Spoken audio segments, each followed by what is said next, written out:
welcome to You're a Gem, the podcast. It has been a little over 2 years since I have filmed an episode, and it is much more legit now. As you can see, a lot has happened in the last 2 years. I'm sitting in my storefront. I have also started a brand new business, Kick-Ass Needlepoint. I have traveled all over the world. I have done a little bit of everything. So I just wanted to jump right back in full force and get this thing going again. Welcome to You're a Gem, the podcast. I'm your host, Mary Catherine Martinson, your expert on all things jewelry, small business, and entrepreneurship. Last 2 years have been a whirlwind with my business. I have traveled to China. I have exhibited in probably 30 different wholesale shows. I've kind of slowed down on that a little bit. I have picked up a new hobby, needlepointing, and of course, with anything I do, full-blown obsessed with needlepointing, and so much that I started a second business. It's called Kick-Ass Needlepoint, if you are unfamiliar. Let me just tell you a little bit about needlepoint too. And also, this is just going to be chaotic and I have no plan for this and we're just going to keep rolling. So this is needlepoint. It is an old tapestry art. Typically it was used with wool, but now in the modern day, we have fun little canvases like this queen right here. We have specialty fibers. We've got velvet. We have sparklies. This was my very first needlepoint project. I got first stitch on the back, and I love this pillow so much. So this was my first project. I'm very proud of her. And I just fell in love with needlepoint. I actually got started on a trip to New York. I was scrolling on TikTok and somehow got on needlepoint TikTok and was like, you know what? I could do this. Why not? So I visited West Village Knit and Needle in New York City. They were so kind to help me pick out my first canvas, which was this butterfly. Absolutely fell in love with it. I finished this whole thing in a weekend and was hooked. And then I started looking around and I just wasn't finding the things that I wanted to stitch. Or as a small business owner too, I love supporting other small businesses and other women-owned businesses. So I kept seeing all these fabulous designers and I was like, you know what? They deserve a platform to share their craft. And I already have a platform with Mary Catherine Design, so I might as well start a second business. And that's what I did. So therefore, Kick-Ass Needlepoint was born. I was between two names. A lot of people don't know this. I was between two names. So it was going to be Stitching Summer or Summer Stitching, something about my dog, and she was going to be the face of the company. And then I was like, you know what? I want to do something Western, something funky. I have a little cowboy boot tattoo on my arm right here. And it is a symbol of getting my jewelry in the Country Music Hall of Fame.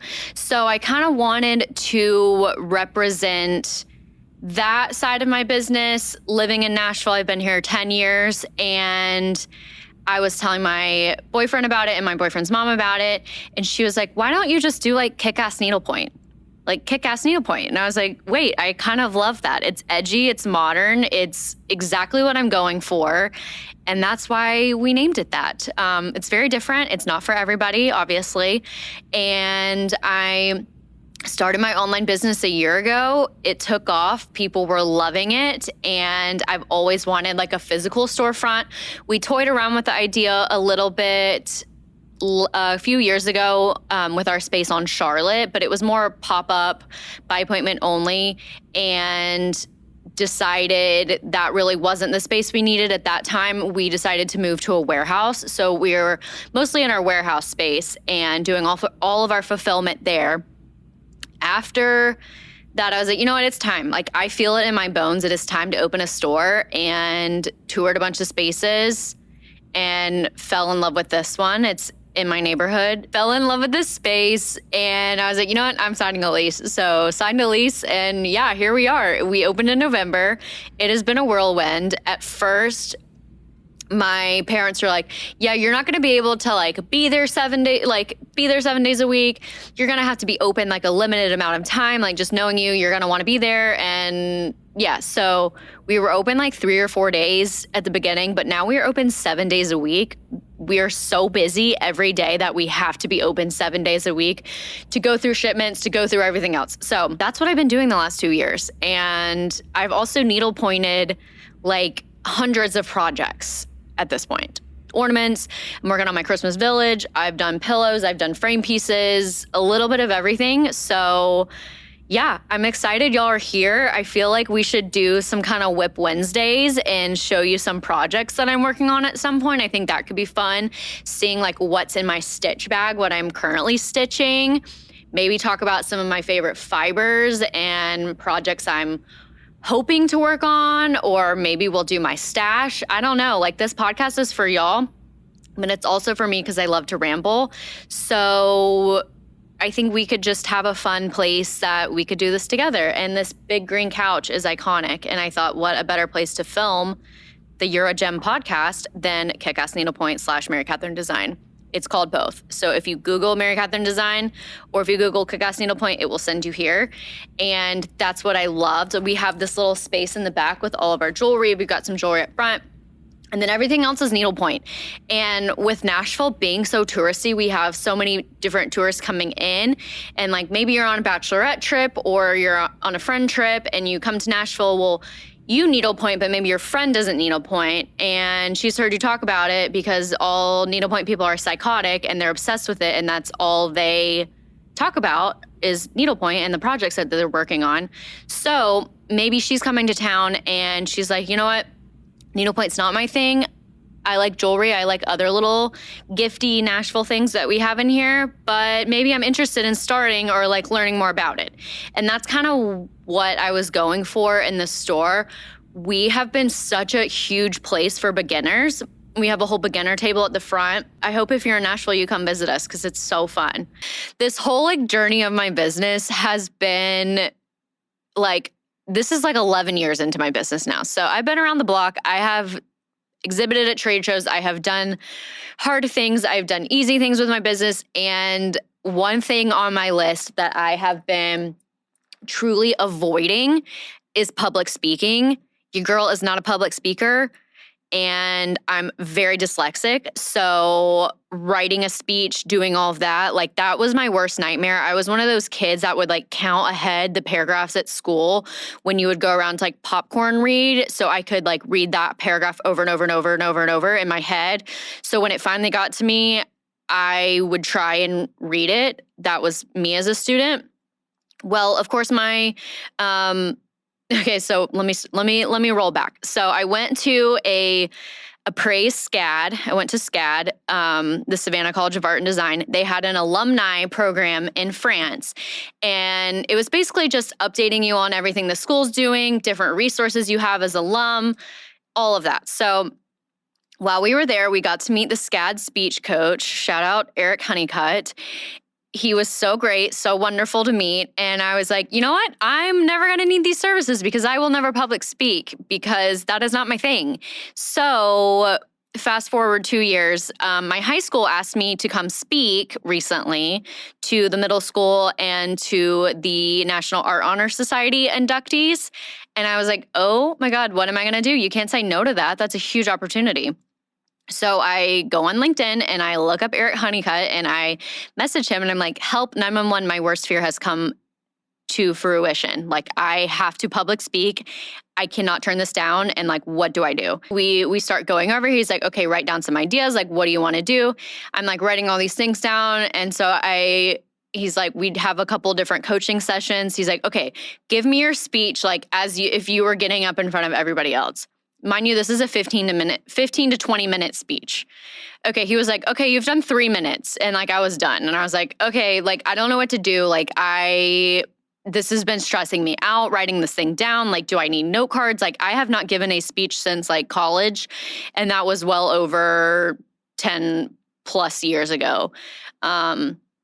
So I fully got up there and wung it. I was like, you know what? I don't feel like I need note cards. Like, this is going to stress me out even more. So I just got up there and fully gave a speech with no note cards. I had practiced my original speech so many times, so I knew what I was going to talk about, but this past few years has just been kind of like, I don't care what anyone thinks. I'm just going to get up there and do my thing. And as I was talking to one of my art teachers before this whole speech, she's the one that asked me to do it. And I was like, I don't know if I'm ready for like that. And she was like, no, you've been like ready for this like since high school. And I'm like, you know what? Like, yeah, I am. Like, I've created my own career path. I do feel ready for this. So I fully gave 2 speeches, not one, 2, one to the middle school and one to the National Art Honor Society inductees and their families.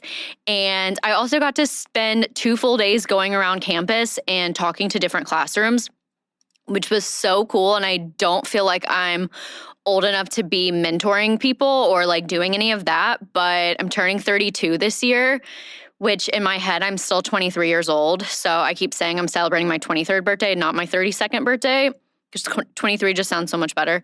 But yeah, I feel like I'm in a place in my career where I'm very happy.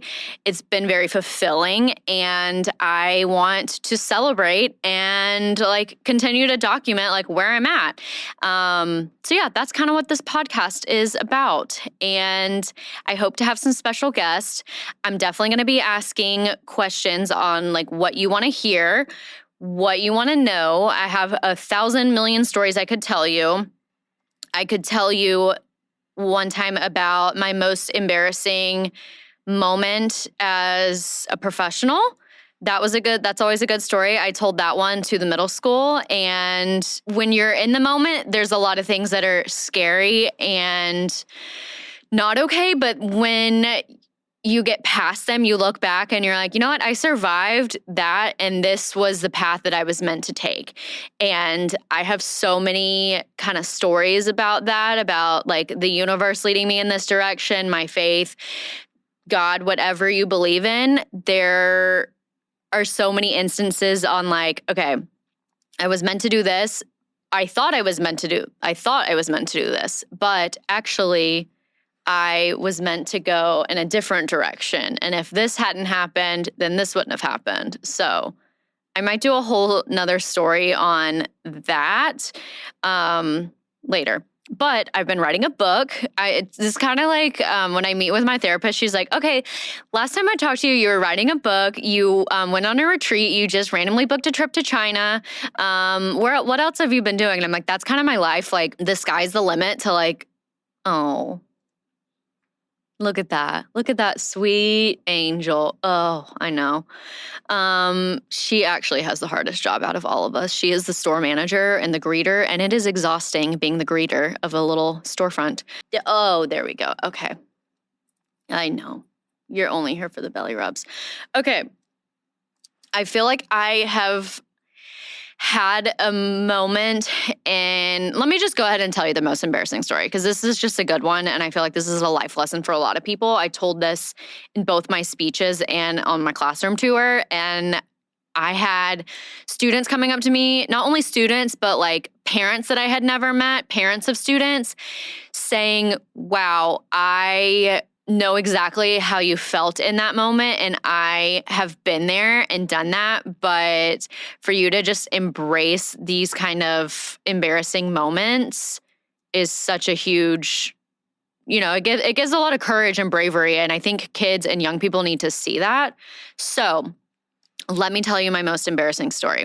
This has not been told to a lot of people. Actually, now I feel like a lot of people know about it, but this is a great story. Okay, so I studied graphic design at SCAD, the Savannah College of Art and Design, and graphic design has never really been my, let's say, like forte. It's not like what I sought out to do. It was just merely a good major for me to pick at the time. And it was also like a kind of a moment in finishing something that you start, which is, I feel like a lot of times really hard. A lot of people will just say, which is why I'm also reviving the podcast, because I started this and I need to keep going. I started this, but I'm not really into it. So I'm just like not going to commit and finish it. No, with my degree, I was like, you know what? I'm going to finish this. I'm not going to change my major. I am going to do this dang thing. And so studied graphic design. I had been working so hard on my resume. This thing was beautiful. It was pink. It was girly. It was all the things Mary Catherine. And while I was working on it, I was also sending it around to different companies. I was my last quarter of school trying to get a job. At this time, Mary Catherine Design had like skyrocketed, and I was basically doing year-round school to be able to take less hours during the school year so I could work on fulfilling wholesale orders and like just sales with our Etsy shop too. So the jewelry business at this point in time was very, very, very busy. And that's what I wanted to do. But I have also just spent the last 4 years studying this major and felt like I needed to pursue that because like I'd worked really hard to get this degree. And I'm sorry, I'm so distracted. So I had been applying for jobs. I had 2 like dream jobs that I was like shooting for. So graphic designer for Lilly Pulitzer. I have always been a big painter and I love watercolor. And so I thought this could be a really unique career opportunity. And also a graphic designer for Free People. At the time, I was obsessed with Free People, and I would read their like little journals and blog posts and everything. And I like felt like I was meant to be a graphic designer for Free People. But then I realized I don't want to live in Philly. So that was I stopped really pursuing that option. I was like, I could live in Palm Beach. So Lilly, I feel like could be a really cool career opportunity to go with. Which is funny now that my needlepoint brand is all like pink and green. Very like Y2K nostalgic is like what I'm going for in my brand. So I had been sending this resume around. All my graphic design professors looked at it. I befriended the dean of graphic design. His name's Jason Fox. He had looked over this thing. I was like one of those students that academically have not always been the best and have not always had the highest grade point average, but damn it, I'm going to be in those office hours and I'm going to be in there. Like I'm one of those people that actually cares and wants to like do well. And so I kept making appointments with him and he reviewed my resume, thought it was beautiful, was telling me how much I did a great job. And he was like, like these recruiters come to SCAD all the time to recruit for jobs. And so he's like, I'm going to set you up with the Lilly Pulitzer people. So I interviewed with them. I thought it went great. The girl I interviewed with, she had also studied abroad at the same place that I studied abroad. We had so much in common. I was like, this is perfect. Like we are getting along. We're going to be best friends. And I'm going to work at Lilly Pulitzer as a graphic designer.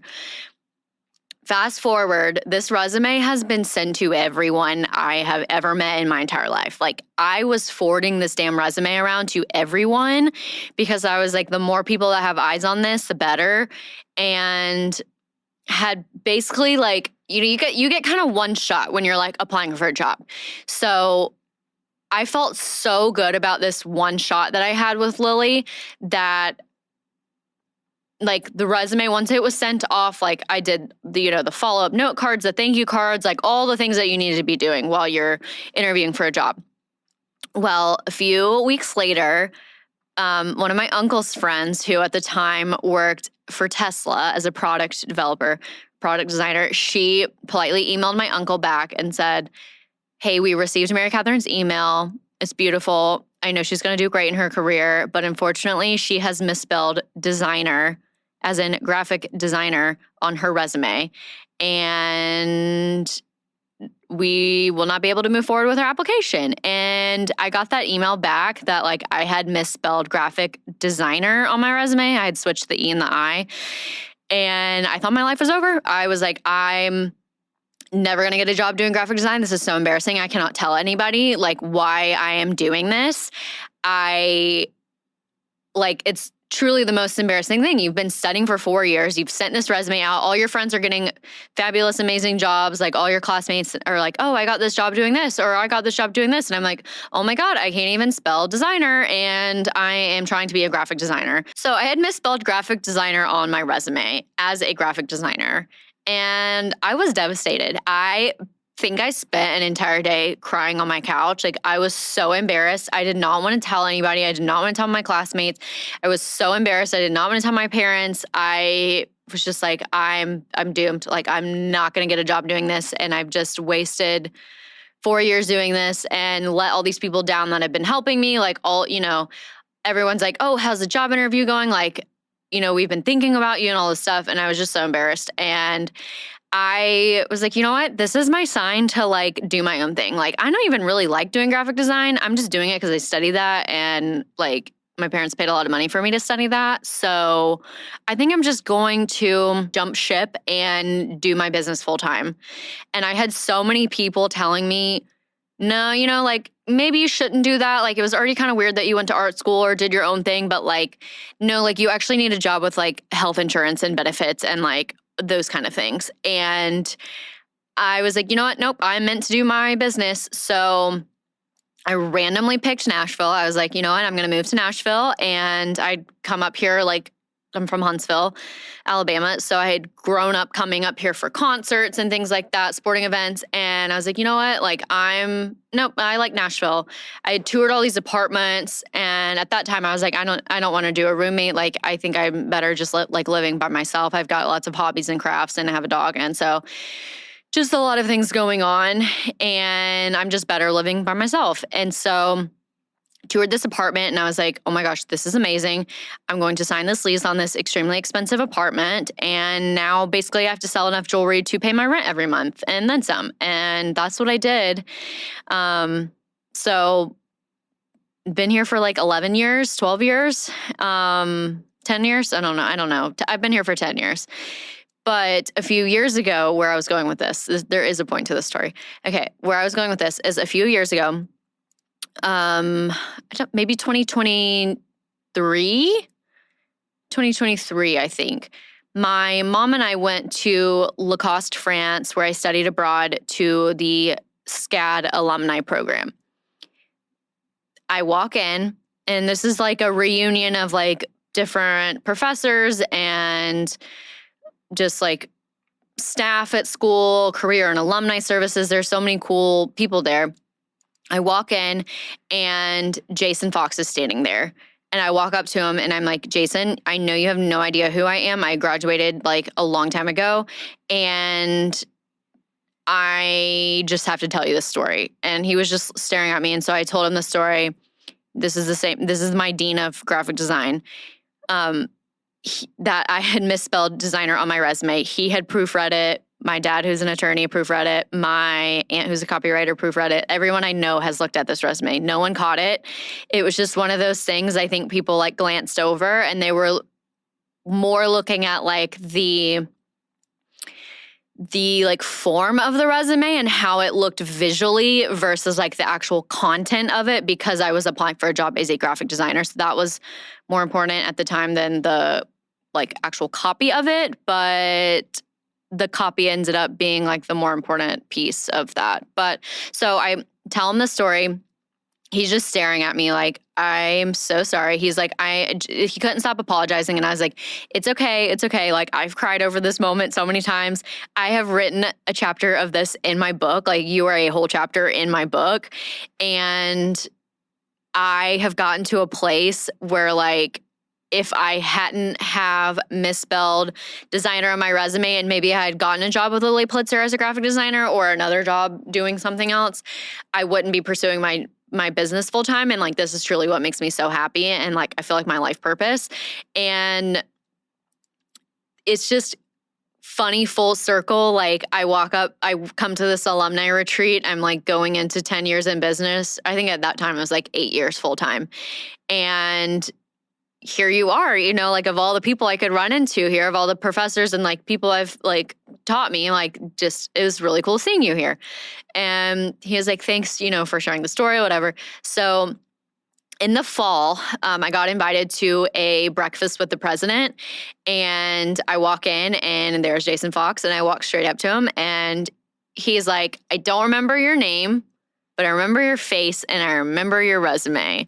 What are you up to now? And I was like, well, I've started a needlepoint business and like done all these things. And I'm like, I've got 15 employees and done really well. And like, really, I'm kind of thanking you for all of this, because maybe if you had caught that, I would have gotten a job doing this and then this wouldn't have happened. And this is like very much a thing in my life where I'm like, okay, this was not meant for me at the time, but that doesn't mean this can't happen later.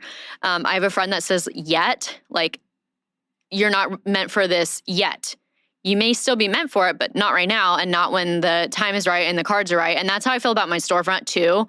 Yes, I could have opened a storefront 10 years ago when I started my business, but I was not at that point in my career, and I did not have the knowledge that I have today and the connections that I've had and like built up and the trust that I've built up in the community too, to be able to open a storefront. So if you're listening to this and you're thinking, I want to be doing this, I want to open a storefront, I want to do XYZ, maybe the time isn't now, but that doesn't mean it's never going to happen. You just have to be ready for that moment. And I say the same thing with like dating, or like when people are like, oh, I haven't met the right person. And I'm like, yeah, you haven't met the right person yet. That doesn't mean you won't meet the right person, but maybe you're not ready for that person to come into your life for this specific reason.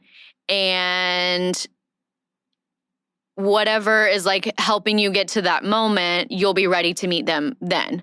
And that's how I feel about my needlepoint business too. It's like, if you had asked me 10 years ago, no, I needlepointed with my grandmothers growing up. Both of them are very creative, and they were both very avid needlepointers. But was I ready to open a needlepoint business then? No, I did not even know really what needlepoint was or any of that. It just kind of stumbled its way into my life. And I feel like a lot of the opportunities that have come my way or things that have happened have just happened. And it's like being at the right place at the right time, having the right conversations, putting yourself out there, and really hard work. So we're at 30 minutes now. Okay, I feel better about a 30-minute episode than a 15-minute episode. I've got a lot of exciting things, projects happening. I said last year was like my best year in business, like 10 years. I feel like once you hit 10 years, and this could be for anything, 10 years is like the moment in your career where like things really start to move into place. And that, I mean, that's like, think about becoming an attorney. You have to go to school. You have to do all these things. You have to go to law school. You have to pass the bar. Same with medical school. Like if you want to be a doctor, you have to go to medical school. Maybe you have to do a residency or a fellowship or whatever you need to do. Like it's going to take a good bit of time for you to get to that point in your career. And I feel like I'm to that point in my career, and I'm like so excited for all the fun opportunities that are coming along the ways. I've got an exciting phone call this afternoon that I'm really excited about. And yeah, I'm just excited to be here, and I'm excited to share everything I know. I will say I've only been needlepointing for 2 years. There's a lot of people out there that have way more experience than I do. Barbara, one of my employees, she is 72. She has over 50 years worth of needlepoint experience.